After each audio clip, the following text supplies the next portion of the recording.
Bonjour à tous, aujourd'hui nous allons parler de Bienvenue à Marly-Gaumont, de Julien Rambaldi, avec Marc Zinga, Aïssa Maïga ou encore Byron Levy dans les rôles principaux. L'histoire est basée sur une histoire vraie, celle de Seyolo Zantoko, qui est un médecin fraîchement primé, qui, pour pouvoir rester en France et avoir son titre de séjour, décide de s'installer à Marly-Gaumont, qui est une commune qui a grandement besoin d'un médecin. Il va y être confronté à un racisme ordinaire, latent, qu'il va devoir combattre avec sa famille, ainsi qu'au regard très déplaisant de ses proches sur le fait qu'il soit venu s'installer dans une commune perdue de France. Ce film, je suis allée le voir évidemment par nostalgie, puisqu'il faut savoir qu'il a été en partie scénarisé par Camini, qui avait réalisé en 2006 la chanson Marly-Gaumont, qui avait fait un gros buzz. C'était mes débuts sur YouTube et les débuts de YouTube de beaucoup de gens de ma génération. Et en fait, ce film retrace l'histoire de son père. D'ailleurs, l'aspect nostalgique a vraiment beaucoup fonctionné dans la salle, puisque c'était assez émouvant de se retrouver à la fin du film dans le générique quand passait la chanson de Camini, à se retrouver tous ensemble, à chanter, à danser sur cette chanson. C'est rare de voir une salle comme ça assez unanime sur la chose, et voilà, c'était assez plaisant comme expérience. Je trouve que ce film pourrait être assez rapproché de Nous trois ou rien. Alors il n'a pas la finesse esthétique et de mise en scène de Nous trois ou rien, il n'a peut-être pas autant de profondeur et de dureté de propos, mais il est, comme Nous trois ou rien, très juste, très sensible, tout en parlant d'un sujet qui est quand même assez dur, assez froid, mais il en parle avec justesse et une grande humanité. C'est vraiment un film qui arrive à trouver un excellent équilibre entre émotion et humour, et ça c'est quand même très rare en France, où soit on fait des comédies qui ne sont plus des comédies tellement elles sont pathos et tristes, soit on fait des choses qui sont tellement lourdes qu'elles oublient d'avoir un propos et un minimum d'intelligence réflexive. L'humour fonctionne plutôt bien dans le film parce que le rythme est constant, à aucun moment on ne s'ennuie et on ne perd le fil. En fait, le film ne se résume jamais à quelque chose d'assez simpliste de l'ordre une situation, une scène, une blague. C'est quelque chose qui va beaucoup plus loin, et ce sont des blagues qui durent assez dans le temps, qui sont assez filées. Il y a vraiment en fait une vraie progression de l'humour tout au long du film, qui s'attache de plus en plus aux humains et dans lequel on voit évoluer de plus en plus la famille, et l'humour évolue en même temps que la famille que l'on suit. Le film, il est très touchant et émouvant puisque l'on sait qu'il parle de l'histoire vraie du père de Camini qui est mort en 2009, et ce film est fait pour lui rendre hommage. On sait donc que le final du film va être triste. Mais même au final, sans ce dénouement qui est tragique et que l'on sait voilà, qui va venir ponctuer la fin du film, on assiste tout au long au déchirement d'une famille, aux tensions entre un père et une mère, entre l'éloignement progressif de parents et de leurs enfants. Ça aborde comme ça beaucoup de sujets qui sont assez durs, ça les aborde très justement. C'est un film qui a vraiment de très beaux moments émouvants de disputes et de réconciliation. Pourtant, le film, ce n'est pas un simple hommage, c'est quelque chose qui va bien au-delà. Ce n'est pas un simple biopic plaqué et qui serait quelque chose d'assez nombriliste de la part de Camini, qui viendrait juste nous raconter sa vie. C'est vraiment un film qui a un propos qui va au-delà et qui peut parler à tout le monde sans forcément que l'on ait vécu ce genre de situation. Le film en effet touche à pas mal de notions universelles, le dysfonctionnement d'une famille, le fait d'arriver dans une terre inconnue, le déracinement, le regard des autres, le jugement de la société, etc., qui sont autant de notions assez universelles et qui pourront parler à un grand nombre, qui font que ce film va vraiment au-delà du simple hommage. La mise en scène du film, il faut le dire, ce n'est pas son point fort. Elle est très classique, elle ne va pas vraiment au-delà de codes établis, mais au final, est-ce qu'on demande vraiment à ce genre de film d'être révolutionnaire à ce niveau-là?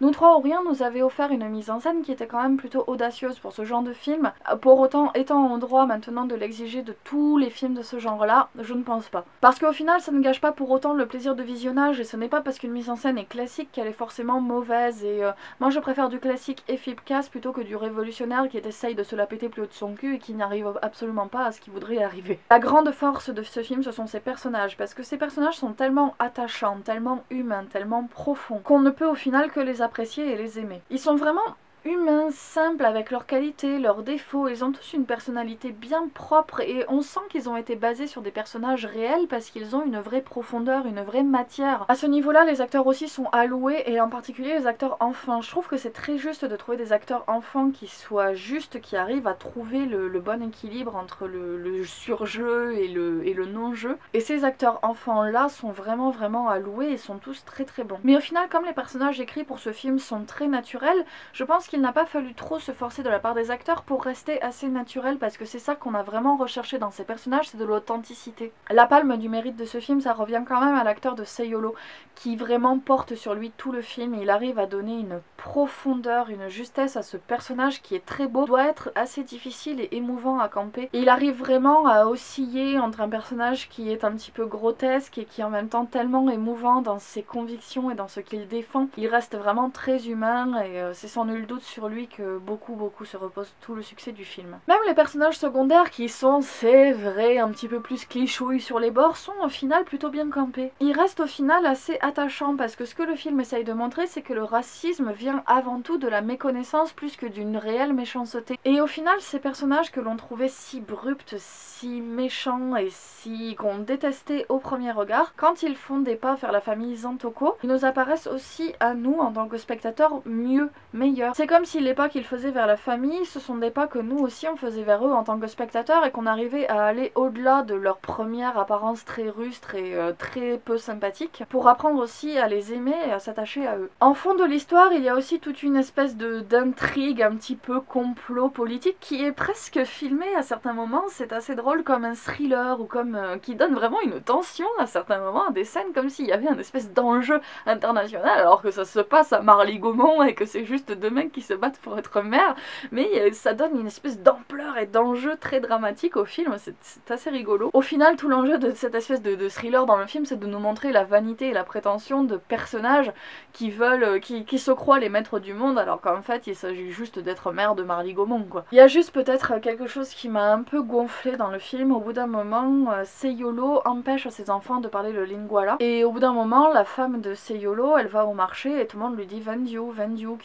qui est une expression du coin et au bout d'un moment elle s'énerve et elle leur dit mais arrêtez de me regarder de travers, vous êtes des gens là, vous savez même pas parler français avec votre accent. Et ça m'a beaucoup gonflé parce que je trouve qu'en France il y a un espèce de mépris de classe très sous-jacent par rapport aux accents et par rapport aux différentes langues, comme si en France on acceptait qu'il n'y ait que le français ou l'anglais, parce que maintenant l'anglais est en train de devenir une deuxième langue nationale qui soit parlée, mais qu'on refuse aux personnes étrangères de parler leur langue locale, ce que je trouve absolument aberrant. Enfin, c'est super bien de parler leur langue locale, et qu'on refuse aussi de plus en plus que des personnes vivant dans des régions de France aient des accents et leur patois. Et j'ai pas du tout aimé cette scène qui montrait un mépris envers ces personnes picardes qui ont un accent picard, mais en quoi l'accent picard est mieux que l'accent parigot? Je sais pas, mais en France en tout cas c'est comme ça que ça se passe. Je pense que c'est aussi un film auquel on peut peut-être reprocher un aspect optimiste qui tombe parfois dans un côté un peu naïf. Et les personnages secondaires dont je vous parlais tout à l'heure ont peut-être un revirement de personnalité et de manière d'appréhender leur rapport avec la famille Zantoko qui est peut-être un peu trop soudain, qui vient d'un coup comme ça. D'un coup tout est beau, tout est bien, tout le monde les accepte alors que 2 jours avant personne ne voulait leur parler. En fait les personnages passent d'un extrême à l'autre et c'est peut-être un petit peu mal amené et voilà, un petit peu trop optimiste, ça fait un peu monde des bisounours par moment. Mais je dois avouer qu'en tant que spectateur ça fait quand même du bien de voir ça et au final même si ça reste optimiste et un peu naïf, c'est jamais niais, c'est jamais dégoulinant de bons sentiments, c'est jamais mièvre. Alors oui c'est empreint d'une imagerie qui peut peut-être être un peu cucu et c'est empreint d'un optimisme très naïf avec de beaux messages sur la tolérance et l'acceptation de chacun qui peuvent peut-être être un peu lourds et déjà vus et un peu clichés peut-être. Mais c'est un film qui est tellement positif, qui se veut tellement porteur d'espoir, qui se veut tellement porteur d'un message universel d'amour envers la fratrie humaine et de réconciliation des personnes, que je sais même pas si on peut lui en vouloir de ça, parce que quand on voit ça, en fait, on est juste content et on avait juste envie que ça se passe comme ça, quoi. Alors c'est un film Marly-Gaumont qui est léger, qui est inoffensif, qui ne va pas révolutionner le cinéma, qui ne va pas chercher vraiment midi à 14h, mais c'est un film qui fait du bien, qui est plaisant à voir, qui a vraiment de beaux personnages humains, profonds, qui raconte une belle histoire universelle dans laquelle vous pourrez tous vous retrouver, qui va vous faire rire aussi beaucoup, parce que c'est quand même rare les comédies françaises qui sont vraiment très drôles, et ici il y a vraiment des instants qui sont à hurler de rire, je vous assure. En fait c'est ce genre de comédies qui sont fraîches, sympathiques, qui ont un beau message, qui sont positifs, qui sont drôles, qui sont intelligentes, qui sont humaines, qui sont bien jouées, bien écrites, c'est ce genre de comédie qu'on voudrait voir plus souvent en France. Je vous invite après avoir vu ma vidéo à regarder l'avis d'une personne racisée, Naya, qui saura vraiment vous éclairer et vous apporter un nouvel avis sur la question, et je trouve que c'est important d'avoir l'avis d'une personne d'abord concernée par le sujet du racisme pour vous parler de ce film. Et voilà, mon avis sur Bienvenue à Marly-Gaumont est terminé, j'espère qu'il vous aura plu. N'hésitez pas comme d'habitude à me suivre sur Facebook si vous voulez être au courant de l'actualité de la chaîne, à vous abonner si ce que je vous propose vous plaît, et je vous dis comme d'habitude à la prochaine pour une nouvelle vidéo. Salut!